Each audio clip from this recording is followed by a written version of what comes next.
Okay, so this is my second video. The video this time is a one-to-one coaching session with a new goalkeeper, little Jake. Works really hard, but there was an issue that we saw early on. So the idea of the session was to find out what that was as early as possible. It took me a little while, I'll be honest. More of a physical problem than a technical problem, and I'm starting to see this more and more. So what we did is, as you'll hear in the video, we looked at a few bits and pieces, and then I actually got the iPad out, I recorded a little bit, and it became fairly apparent what was going on. So I hope you enjoy the video. Please leave feedback. I don't confess to know absolutely everything about football. I've been very lucky with my background, with working with some fantastic individuals, some wonderful coaches, some really good pros, and my knowledge is basically their knowledge. So everything I've learned, because obviously at some point somebody has to teach you something. So this is kind of a collaboration of all the coaches I've ever worked with and all the goalkeepers I've ever worked with and the issues that I've seen. And hopefully you'll get something out of this. If there's any questions, my details will be at the bottom of the screen, so feel free to email me or follow me or message me on social media. But I hope you enjoy the video. Thanks. Fantastic. Ready? Okay, so this is my first session with Jake. He's 9 years old. He came along to one of our group sessions. Found it a little bit overwhelming. He's very new to goalkeeping, so we just started off with some simple volleys in and around him, just so I can have a little look at his habits, his instincts and his mechanics. That's what I want. What happened there? Okay, so in this moment he starts to catch the ball just by putting a number of volleys in and around him. He starts to self-teach. I've not given any information at the moment, but he figures out at what point and how to move his head and hands to the ball. Oh, what happened there? Don't know. Shall I tell you? See this? Wasn't ready, was you? So then you stood like that, knees weren't bent, feet are flat, really high, so but it's called a foot save, so it wasn't too bad. Nice take, well done.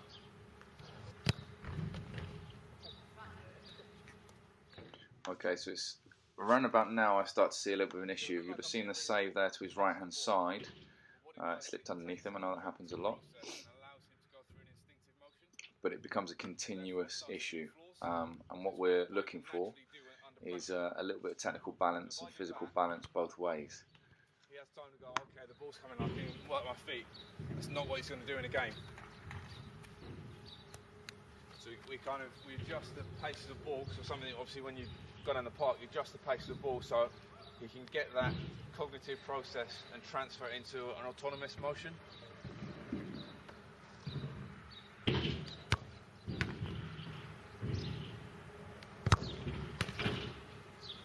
Nicely done.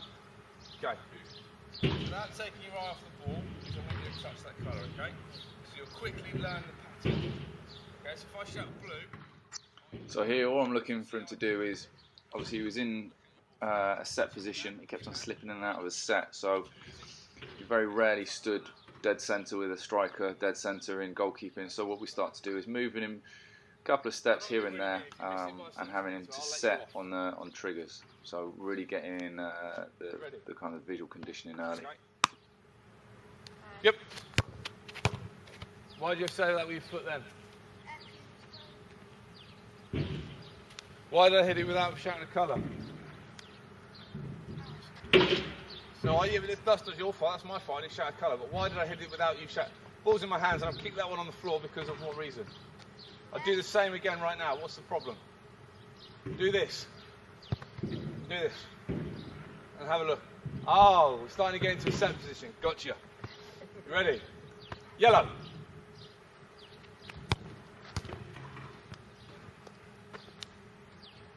Red.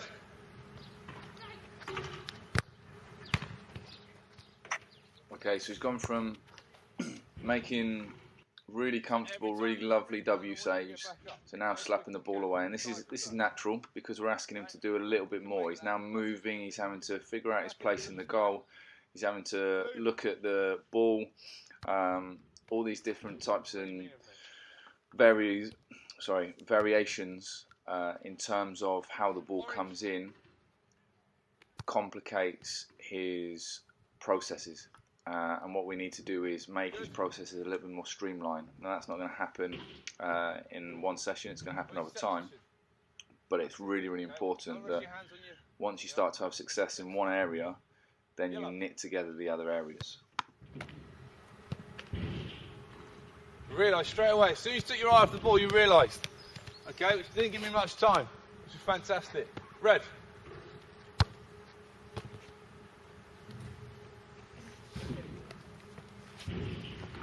Ready? Orange.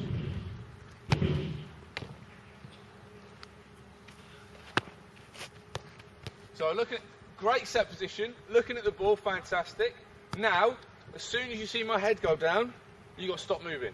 Doesn't matter if you can't get to the spot, okay? So as soon as you see that, you stop moving. Now if I do that and I put my head up, you're allowed to move to where the ball's moved, and then as soon as I put my head down again, you're going to stop moving.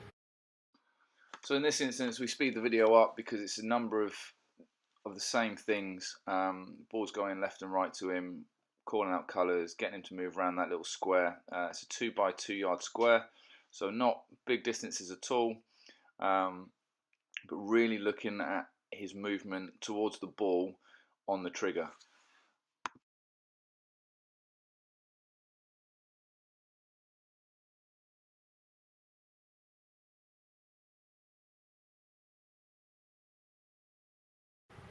So that ball's there, it's travelling across, you're there, you can go like that. Okay? Orange!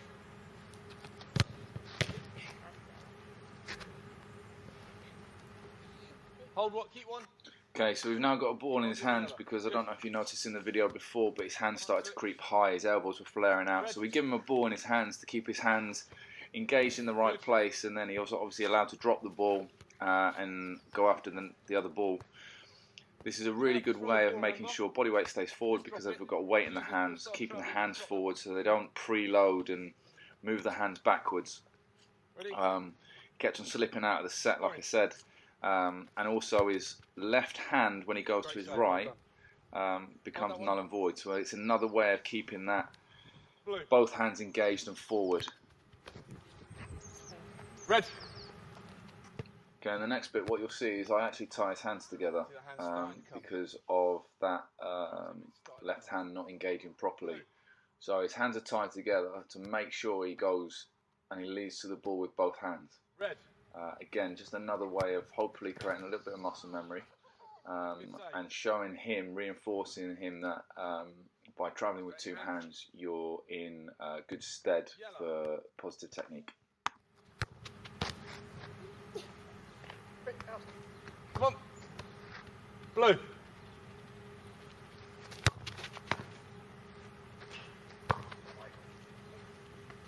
Yellow.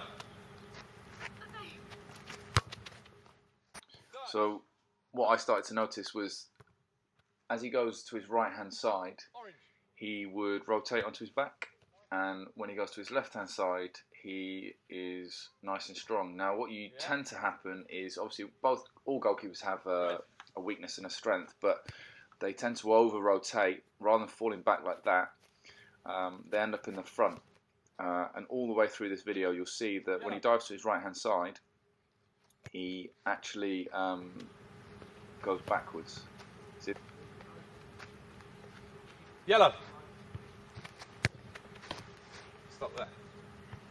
Right, there's a freeze frame here that shows you really, really good quality. You see that leg's leaning forward, the other hand's coming in. When he goes to the other side, you see that left hand is nowhere near the ball. I want you to do, where your hands are, I want you to take your hands, but before you take your hands out, I want you to head the ball away and then extend your hands. Okay? So the reason for this little drill here is I'm absolutely convinced it's because he's not stepping and driving his head forward. I later find out that's not the case, which I'll explain in a little bit later in this video. But it is a process that I work with a lot of goalkeepers in terms of driving towards the ball by using their head, almost kind of stepping and dive heading the ball. Jake's not quite got it yet, but he does get better in a second. Yep. Go. Don't forget that step. Step, head, hands. Go. Excellent. Excellent. It's fantastic. Look where the ball's gone. Right, onto the orange. Step, head, hands. Go. Love it. Love it. It's excellent. So there we see he rotates onto his back straight away. Okay, and this is where I'm starting to get a little bit puzzled because I'm asking him to drive his head. He's driven his head, but yet he falls onto his back. So I actually get an iPad out and I record what he's doing shortly and play it back to myself during the session just so I can see what mechanics going on because I'm obviously missing something. Better. Much better. Go on, go.